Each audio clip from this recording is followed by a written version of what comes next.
नमस्कार, मैं हूं सिद्धि सिंह और आप देख रहे आगाज एक्सप्रेस। एक बार फिर से पंजाब के किसानों का आंदोलन शुरू हुआ। पंजाब में करेंगे पटरी जाम, यात्रियों की बढ़ेगी परेशानी। आंदोलनकारी किसानों ने आज यानी 18 दिसंबर को रेल रोको आंदोलन का ऐलान किया है। किसान अपनी मांगों को लेकर पंजाब के 23 जगहों पर ट्रेनों को रोकेंगे। इस दौरान किसान पंजाब के सभी बड़े स्टेशनों पर इकट्ठा होंगे और दोपहर 12 बजे से लेकर के 3 बजे तक ट्रेन को पूरी तरह से जाम करेंगे। किसान एमएसपी यानी न्यूनतम समर्थन मूल्य की कानूनी गारंटी की मांग को लेकर आंदोलन कर रहे हैं। उनका आग्रह है कि सभी फसलों पर एमएसपी की व्यवस्था हो सके। ऐसे में यह सवाल उठता है कि एमएसपी क्या है, इसके पक्ष और विपक्ष में क्या तर्क है और इससे जुड़े अन्य पहलू क्या है। आइए इन सब बिंदुओं को समझें। एमएसपी का मुद्दा किसान आंदोलन में प्रमुखता से सामने आया है। हालांकि कई लोग नहीं जानते कि एमएसपी वास्तव में क्या है, इसे कौन तय करता है और इसकी ऐतिहासिक पृष्ठभूमि क्या है। एमएसपी लागू करने से देश को क्या लाभ होगा या क्या नुकसान हो सकता है, और इसे कानूनी रूप देने से सरकार के सामने कैसी चुनौतियों का सामना सरकार को करना पड़ सकता है। सबसे पहले हम एमएसपी का अर्थ और उसके महत्व को समझते हैं।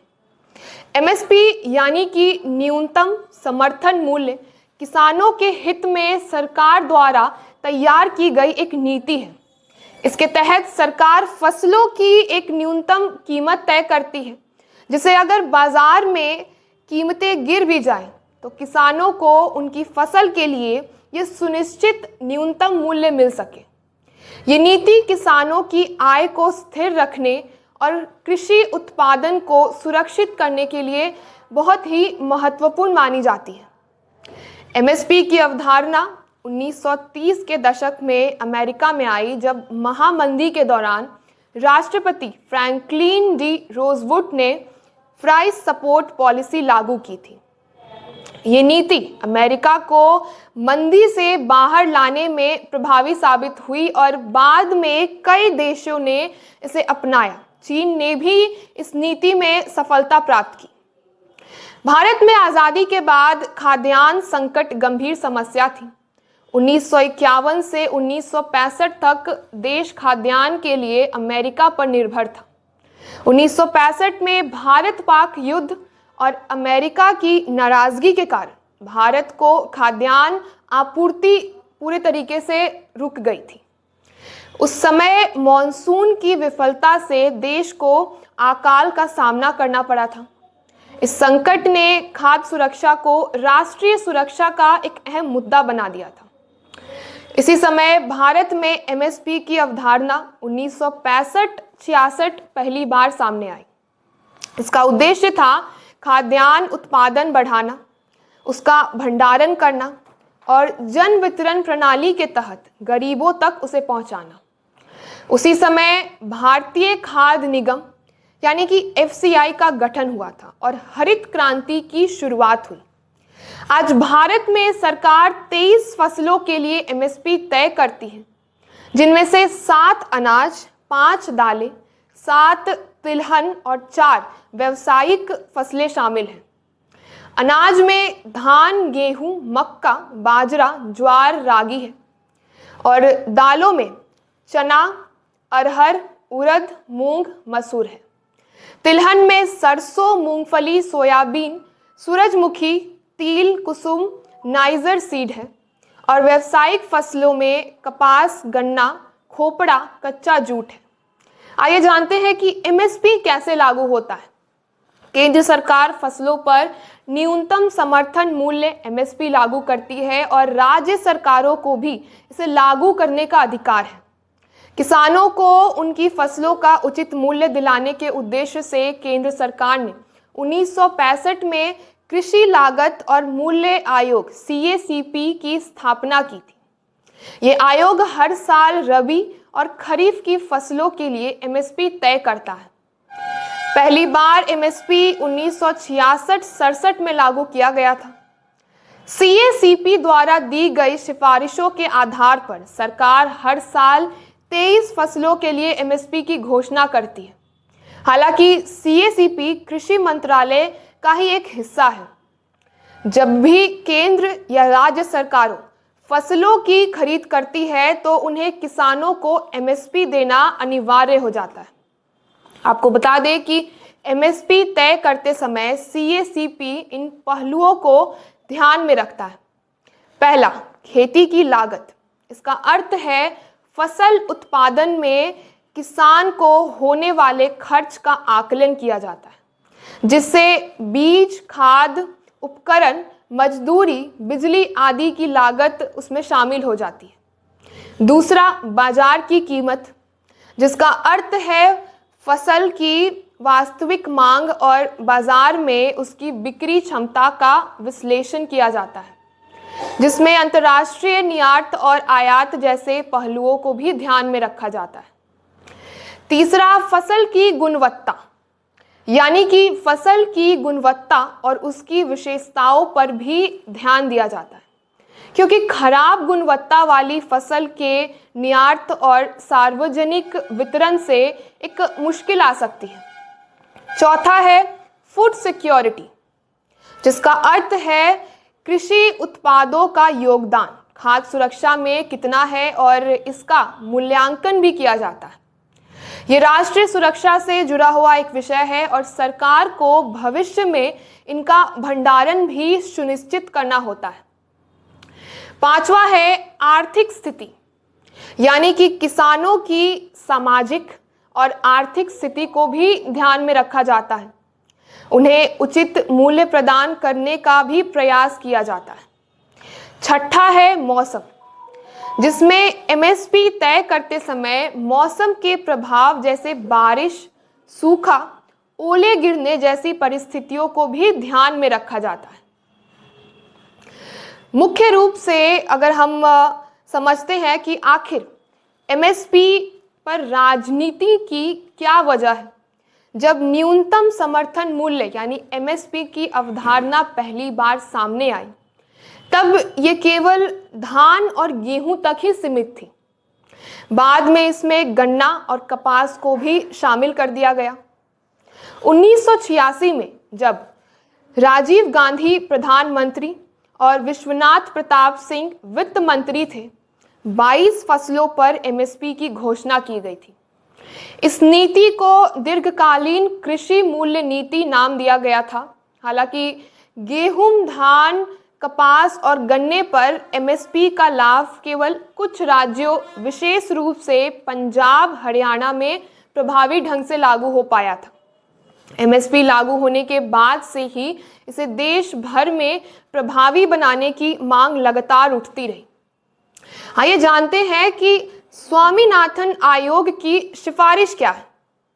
उससे पहले आपको बता दें कि एमएस स्वामीनाथन को भारत की हरित क्रांति का जनक माना जाता है। हरित क्रांति योजना के अंतर्गत अधिक उत्पादन देने वाले गेहूं और चावल के बीज गरीब किसानों के खेतों में लगाए गए थे।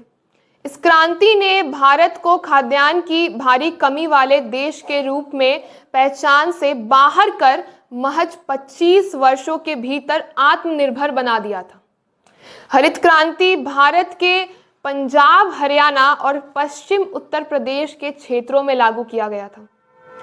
राष्ट्रीय किसान आयोग, जिसे आज स्वामीनाथन आयोग के नाम से जाना जाता है, उसकी स्थापना का उद्देश्य किसानों की समस्याओं को समझना और उसका समाधान करना था।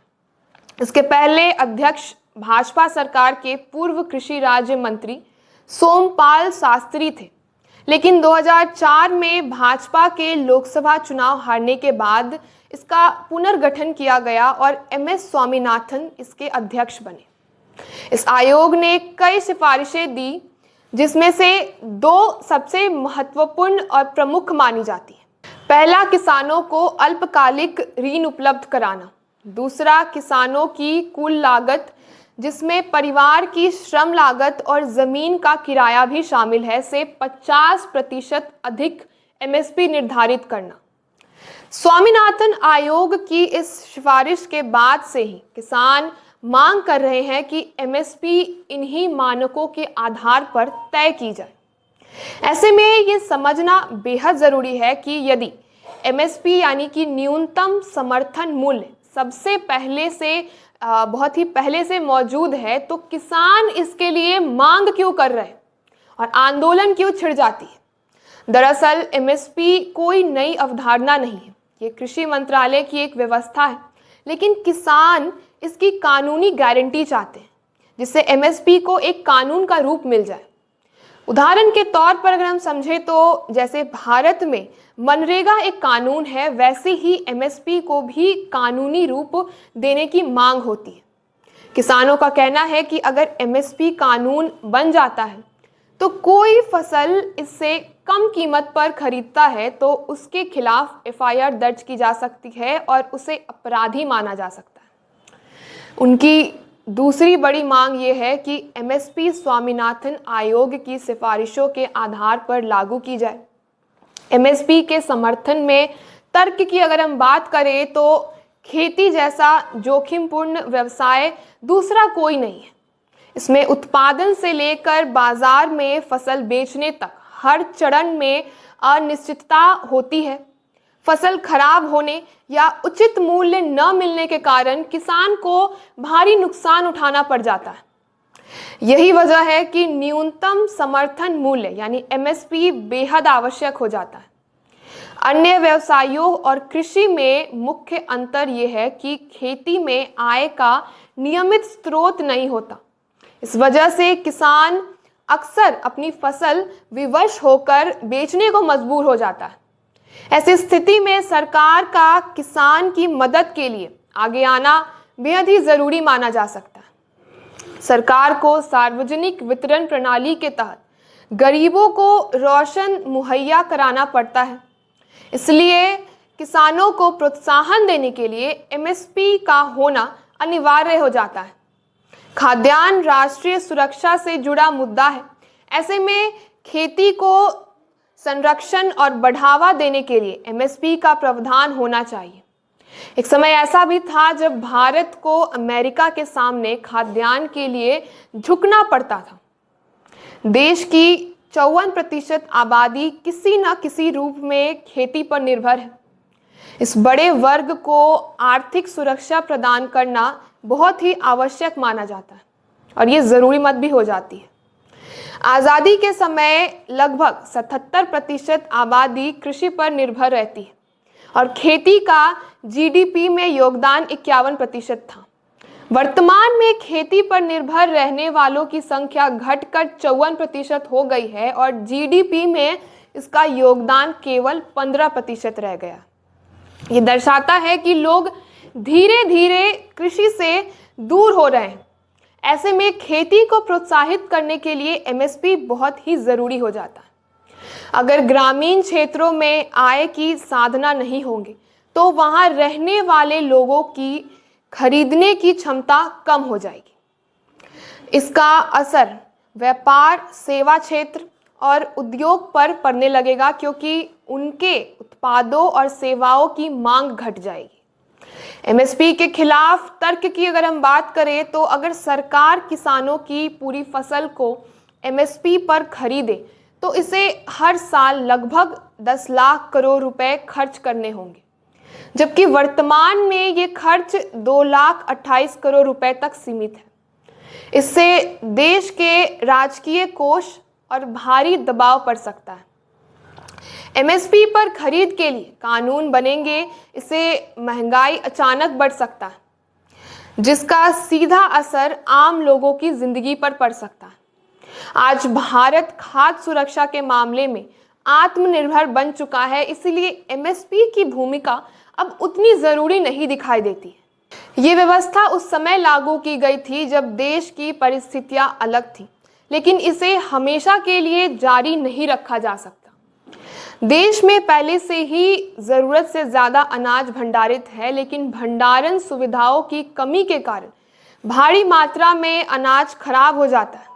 ऐसे में बिना पर्याप्त भंडारण क्षमता के एमएसपी की कानूनी गारंटी देना बहुत ही कठिन साबित हो जाता है।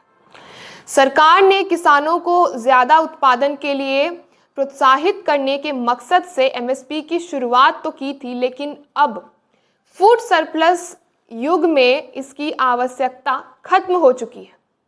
एमएसपी की वजह से बाजार की स्वतंत्रता बाधित हो सकती है, जिससे बाजार का संतुलन भी बिगड़ सकता है और कीमतें प्रभावित हो सकती हैं। इसके अलावा एमएसपी किसानों को बार बार एक ही फसल उगाने के लिए प्रेरित कर सकता है, जिससे भूमि के असंतुलित उपयोग और पर्यावरणीय समस्याओं का खतरा बढ़ सकता है। अगर एमएसपी को कानूनन लागू किया जाए तो खाद्यान्न के दाम बढ़ने से देश में महंगाई तेजी से बढ़ सकती है, जो सरकार के लिए एक नकारात्मक छवि साबित हो सकती है। इसके अलावा सरकार अभी इस कानून को लागू करने के लिए तैयार नहीं है। एमएसपी हमेशा औसत गुणवत्ता वाली फसलों के लिए होता है और खरीद तभी हो सकती है जब फसल तय मानकों के अनुरूप हो। ऐसे में ये तय करना चुनौतीपूर्ण होगा कि कौन सी फसल गुणवत्ता के मानकों पर खरी उतरती है। जो फसलें इन मानकों को पूरा नहीं करेगी उनका क्या होगा? इसकी कोई ठोस व्यवस्था सरकार के पास नहीं है। सरकार के पास फिलहाल कोई तरीका नहीं है जिससे वो निजी कंपनियों को एमएसपी पर खरीद के लिए बाध्य कर सके। अगर एमएसपी को कानून के दायरे में लाया गया तो कोई अनियमितता हुई तो किसान न्यायालय का रुख करेंगे। इससे सरकार, निजी कंपनियों और किसानों के बीच एक विवाद सा बढ़ जाएगा, जिससे सरकार को कठिनाइयां होगी और इसका सामना करना पड़ सकता है, जो बहुत ही चुनौतीपूर्ण हो जाएगा। तो ऐसे तमाम खबरों के लिए जुड़े रहिए हमारे साथ और देखते रहिए आगाज एक्सप्रेस।